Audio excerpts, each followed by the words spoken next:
Mums ir kāds padoms, kā uzlabot gara stāvokli, proti aiziet uz kādu foršu kino vai teātra izrādi. Es jau mīlu tās nopietnās lielās izrādes, bet lai man šoreiz piedod gan Šekspīrs, gan Gogols, gan Rainis, gan visi pārējie nopietnie rakstnieki, es šaubos, vai novembrī ar viņiem gluži sanāks uzlabot garstāvokli un padarīt savu dzīvi optimistiskāku. Mēs iesakām komēdiju žanru vai arī skatāmies.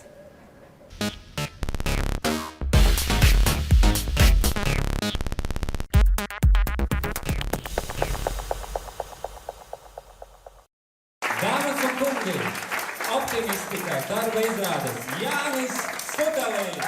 Dāmas un kungi, novembrī būs optimistikai pirmsrāde.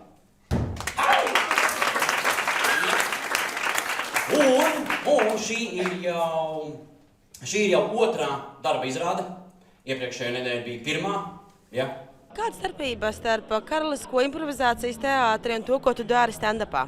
Stand-ups arī, man liekas, žanriski ir noteikts tas, ka tas ir viens cilvēks, kurš uzstājās improvizācijas teātrī. Viens cilvēks, man liekas, ka neuzstājās. Es nezinu vismaz, jo, man liekas, improvizācijas teātris ir tāds sadarbības žanrs, kur ir sadarboties forši šeit, jo vairāk tu esi viens, jo labāk tev ir. Optimistika, kāpēc tāds vārds? Optimistika ir mistikas minimums, kas ļauj optimistiski raudzīties uz situāciju, kurā pat pesimists teiktu, ka es taču teicu, ka tā būs. Vēl viens piemērs. Es negribu tevi apēdināt, bet tāpēc ņemšu un apēdināšu. Es negribu tevi apēdināt, tas vienmēr ir sākums. Ja? Teikumu, ka man liekas, vajadzētu būt beigām. Ja, jo, zinām, es negribu tevi apēdināt, un tādu rītīgi tevi bēdina. Jo vajadzētu būt tā, ka kāds tev pienāk, saka, labdien, negribu jūs apēdināt. Kāda jēga cilvēkam, es nezinu, X skatītājiem piecelties un atnākt tieši uz stand-up izrādi, nevis doties uz kādu klasisku teātri izrādi? Tas bija aktieris un komiķis Raikins savulaik Padomju Savienībā. Viņš teica, tāda lieta, kad ja tu nāc pie manis un gribi ieteikt kaut kādu lietu, kaut ko pateikt, ko tu esi pamanījis, nenāc ar kritiku vienkārši. Ja? Saskati tajā humoru, pasniedz to caur humoru. Un tas ir tas, ko stand-up izpildītāji visbiežāk dara. Viņi kaut kādus mūsu absurdumus vai tās lietas, kuras viņi ieteiktu mums virzīties, viņi pasniedz tādā formā, caur joku. Es jau pieminēju arī vārdu joks. Ja, kā to var izmantot šādā veidā? Ja, kad tu kāds satiec, tu saki, čau, ko tu riktīgi uzdarījies? Nē, joks.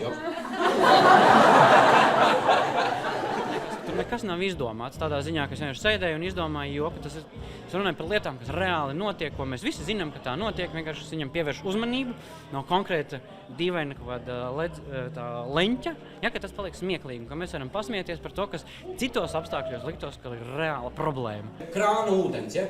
Krāna ūdens ir citu vienīgā lieta, par ko var teikt gandrīz 100% tīrs.